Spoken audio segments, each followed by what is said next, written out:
Olá pessoas, sejam muito bem-vindos a mais um Desbravando HQSBR. Eu sou Vinícius Barreiros e hoje nós vamos conversar sobre Dine and Dust, um novo quadrinho aí que eu tenho feito. Mas antes de seguirmos adiante, eu preciso pedir para você dar um suporte pro canal, afinal estamos ainda no começo aqui dessa empreitada, portanto deixa um like, se inscreve, compartilha esse vídeo para me ajudar e, sobretudo, deixa um comentário para ajudar no engajamento. É muito importante qualquer interação dessa natureza no vídeo, né? Para que ele vá mais longe. Tanto o like quanto o comentário ajudam muito. Então, faça sua parte aí. Comenta o que você acha da ideia do quadrinho aí que eu vou estar apresentando para você, né? Se você já leu, se você gostou. Lembra também de conferir o comentário fixado, onde tem links para minhas redes sociais e também a leitura dos quadrinhos e tudo mais. Então, sem mais delongas, bora pro vídeo.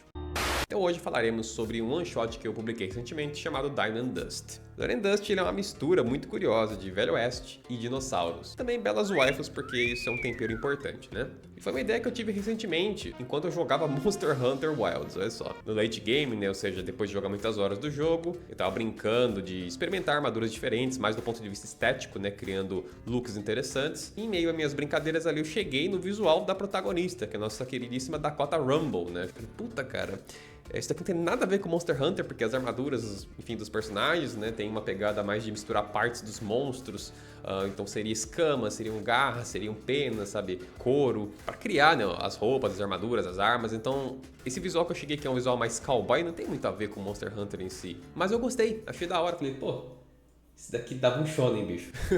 Que é sempre assim, né, cara? O shonen pode ser qualquer coisa, essencialmente, né? No caso, especificamente Battle Shonens, né? Ela sempre pega um elemento, algo que já existe, né? E subverte ele de forma que ele se torne fantasioso, exagerado e, enfim, divertido, né?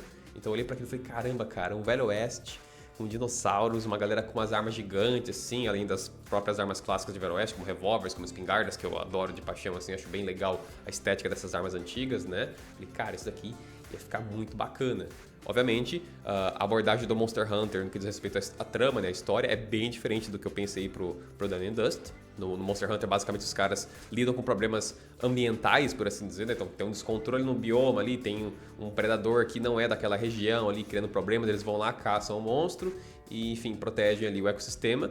Então não tem essa pegada nem de longe no Dine and Dust. Dine and Dust é outra parada que eu não vou entrar em detalhes ainda, porque fiz ele para ser one shot, algo que começa e termina nesse único capítulo, uma pequena história, né? E por conta de concursos que apareceram aí na bolha de quadrinhos, né? Mais especificamente o concurso do Discord da Azure Academy, que eles estão fazendo um concurso sobre shonens. Então eu pensei que seria interessante eu me aplicar ali para praticar um pouco mais também. Como é um concurso, tem pessoas olhando, isso também vai me ajudar a me tornar um pouquinho mais conhecido dentro da bolha, caso eu consiga uma posição legal. E eu queria testar uma história nesse formato mais shonen, mais de aventura de ação, né, que é bem diferente do que eu tenho feito até então com o meu outro quadrinho que eu tenho você, que seria um quadrinho de terror, gênero qual não é exatamente tão procurado assim na bolha dos quadrinhos independentes. Então eu queria testar uma coisa que é um pouco mais marketável, um pouco mais próxima do que, enfim, ter sido popular nesse meio. E nesse meio tempo, de forma muito conveniente, surgiu outro concurso que eu também podia aplicar, o Dine and Dust, que seria um concurso da Flip True, que é a plataforma que eu publico, em parceria com a Print, que é uma gráfica lá de São Paulo, se eu muito não me engano. Então eles estariam fazendo um concurso entre vários one-shots. Aquele que ganhasse ganharia algumas cópias impressas pela Print, né? Então seria uma tiragem baixa de, sei lá, algumas dezenas de unidades, talvez 30, não lembro agora de cabeça. O que seria bem legal, né? Ter seu quadrinho impresso, por mais de uma forma reduzida, né? Seria só apenas um capítulo, mas de qualquer forma é legal a ideia, né? E mais uma vez ajudaria muito com o marketing, com a visibilidade, que é uma das coisas mais importantes nesse momento aqui, onde não tem tantas pessoas assim olhando para a cena de quadrinhos, né? Tá crescendo, mas ainda tá no começo, né? E por conta disso é difícil você obter visibilidade, acesso, né? As pessoas conhecerem o seu trabalho. Então seria mais uma avenida interessante para se tornar conhecido. Então, né? O quadrinho nas mãos, por que não me aplicar também para esse concurso? E foi o que eu fiz. Inclusive, o resultado sai essa semana, se eu muito não me engano. Posso estar fazendo uma atualização na edição do vídeo aí, comentando se deu certo, se não deu. Enfim.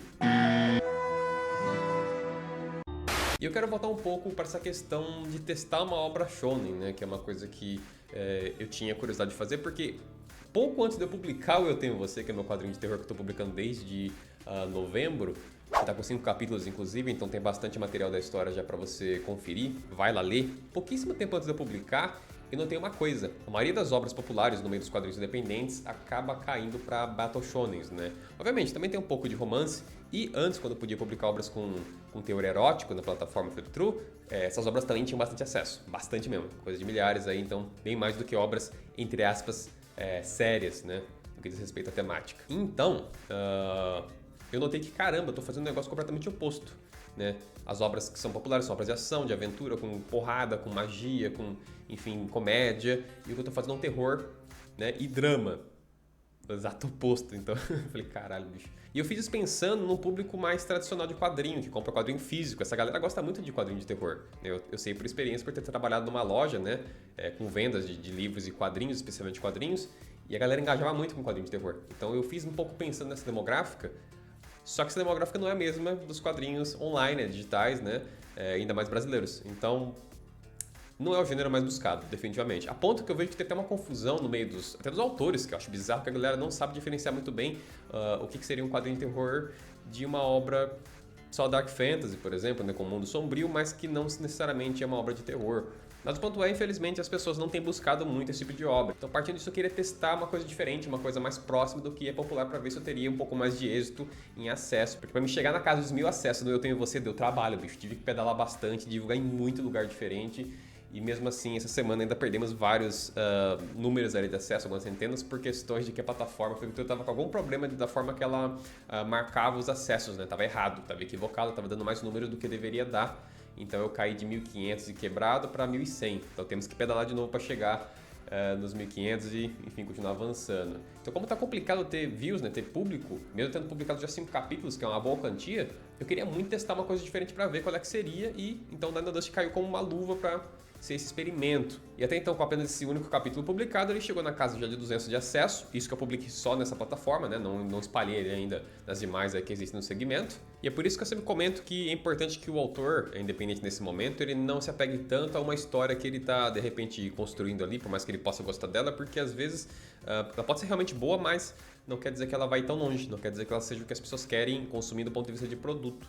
Então é importante não se apegar tanto assim, pensar em histórias um pouco menores para que você possa testar, né, opções diferentes e ver o que vai dar certo ou não com o público, o que vai ir longe ou não. É claro que muitas vezes também, às vezes, a sua história podia ter potencial, mas o marketing não foi feito de forma adequada, não foi suficiente, né, para mostrar-la ao máximo e para que ela consiga um público. Então é difícil medir exatamente até que ponto a obra não funciona com o público ou ela só não foi marketada o suficiente. É realmente difícil entender essa balança de forma plena.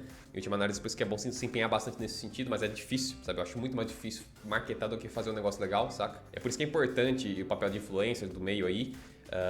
No entanto, eles ficam bem presos nas obras já populares, que é uma pena. Eles fazem isso para ter mais visibilidade, porque eles estão falando dos caras que já são mais populares, que já têm mais engajamento, mais seguidores.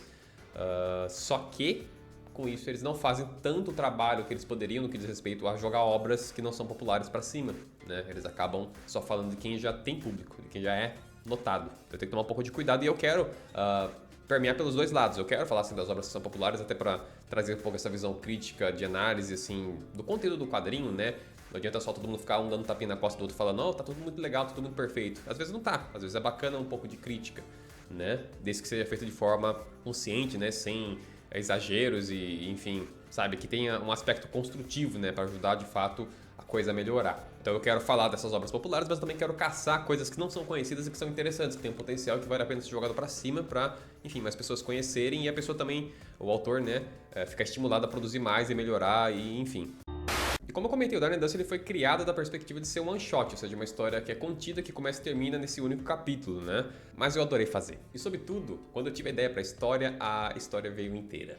Né? Então eu já tenho em mente onde ele começaria, onde ele terminaria e quanto tempo isso me tomaria para fazer, vamos colocar assim. Então por hora ele vai se manter sendo um one shot, né? Uma pequena aventura, né? Um fragmento ali. Só que conforme possível, né? Porque eu preciso terminar também o Eu Tenho Você, que já tá na metade do caminho mais ou menos, né? Também é uma história curta. E vou estar espremendo para ter um capítulozinho novo do Dynasty aqui ou ali. Então podemos dizer que ele é essencialmente um fake one shot. Mas sobretudo o processo, especialmente a arte e finalização, foi muito agradável de fazer porque é algo um pouco mais simples do que o Eu Tenho Você. E não necessariamente que o Eu Tenho Você seja melhor em termos de arte final. Aquela foi a arte final que eu pensei em fazer no momento ali, que eu tava começando a obra. Hoje em dia tem coisas que eu faria diferente, mas como eu já comecei assim, já fiz vários capítulos, eu vou manter até o final para ter um padrão, para ter uma consistência, é importante isso.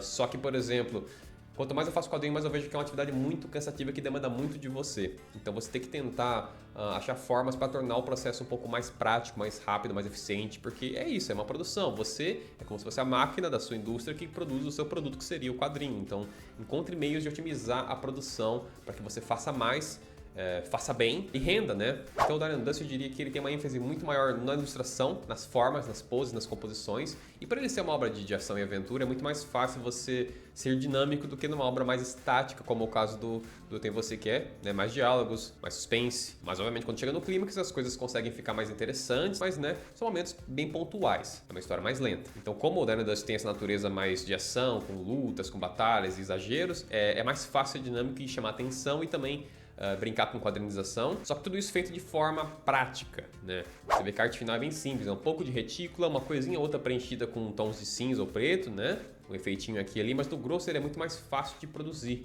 então isso ajuda. O único aspecto que tornou mais pesado esse primeiro capítulo seria o fato que ele tem 37 páginas, que é bastante, mas pensando aí em torno de 15, de 20 páginas, poxa, vai ser muito mais gostosinho de produzir do que, né, Eu Tenho Você, que tem me dado muito mais trabalho dado a arte final que tem muitos elementos. Então é basicamente isso. Se você ainda não leu Dine Dust, tem link no comentário fixado. Vai lá ler, deixa um comentário também para engajar, um like lá na plataforma. E caso você já tenha lido, comenta aí as suas impressões, o que você acha dessa questão toda do interesse das pessoas mais em obras shonen, o que você pensa sobre o marketing, né? Se você também considera ele nos aspectos mais difíceis, né? Mostrar coisas, chegar até as pessoas, né? Enfim, tem muitas possibilidades, muitas avenidas de comentários, então eu quero ver a opinião de vocês. Belezinha? Então, até a próxima.